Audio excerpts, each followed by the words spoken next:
There is no more deviation in the moral standard than in the standard of height or bulk. No greater men are now than ever were. A singular equality may be observed between the great men of the first and of the last ages. Nor can all the science, art, religion, and philosophy of the 19th century avail to educate greater man than Plutarch's heroes 3 or 4 and 20 centuries ago. Not in time is the race progressive.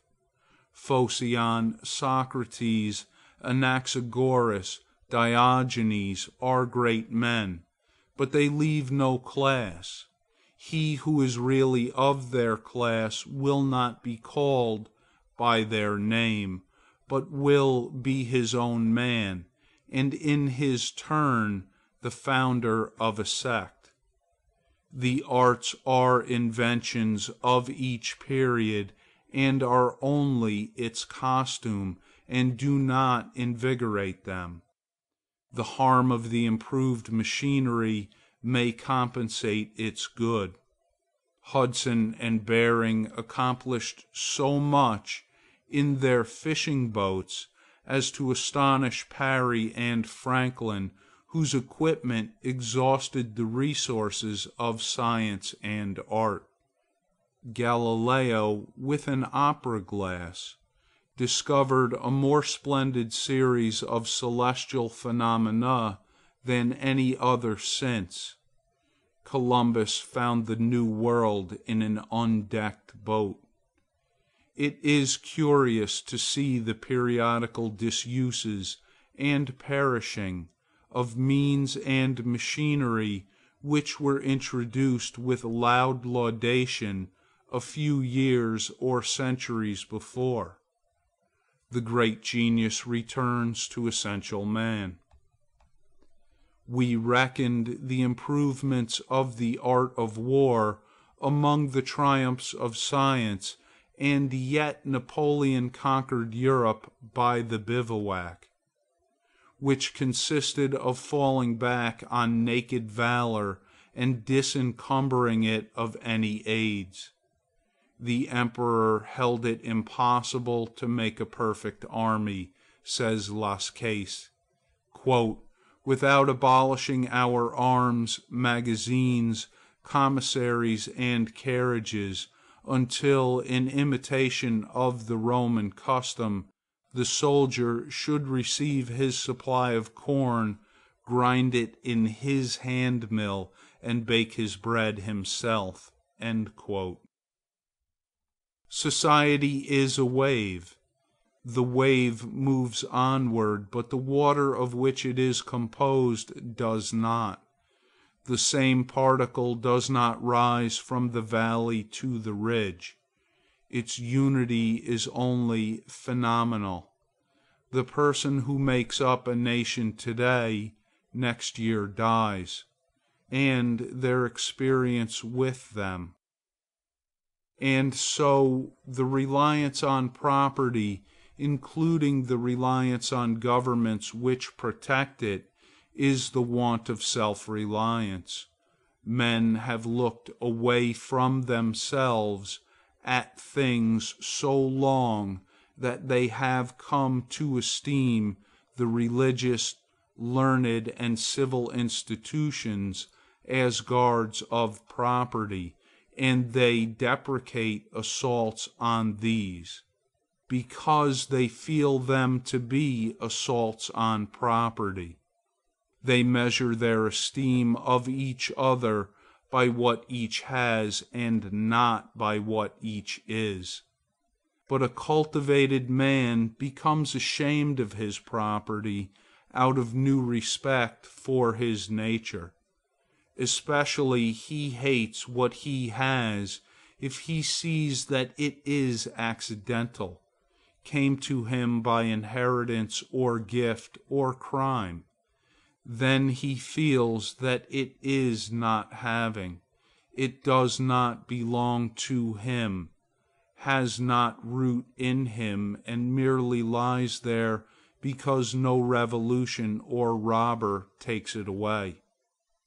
But that which a man is, does always by necessity acquire. And what the man acquires is living property, which does not wait the beck of rulers, or mobs, or revolutions, or fire, or storm, or bankruptcies, but perpetually renews itself wherever the man breathes. "Thy lot or portion of life," says the Khalfi Ali, "is seeking after thee, therefore be at rest from seeking after it." Our dependence on these foreign goods leads us to our slavish respect for numbers. The political parties meet in numerous conventions. The greater the concourse, and with each new uproar of announcement, the delegation from Essex, the Democrats from New Hampshire, the Whigs of Maine, the young patriot feels himself stronger than before by a new thousand of eyes and arms. In like manner, the reformers summon conventions and vote and resolve in multitude. Not so, O friends, will the God deign to enter and inhabit you, but by a method precisely the reverse. It is only as a man puts off all foreign support and stands alone that I see him to be strong and to prevail. He is weaker by every recruit to his banner. Is not a man better than a town?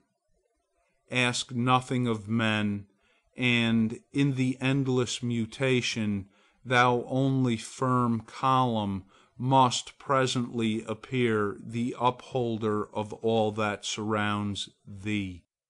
He who knows that power is inborn, that he is weak because he has looked for good out of him and elsewhere, and so perceiving, throws himself unhesitatingly on his thought, instantly rights himself, stands in the erect position, commands his limbs, works miracles, just as a man who stands on his feet is stronger than a man who stands on his head.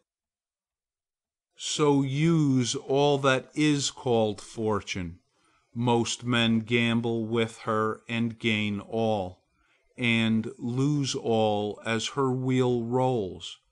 But do thou leave as unlawful these winnings, and deal with cause and effect, the chancellors of God.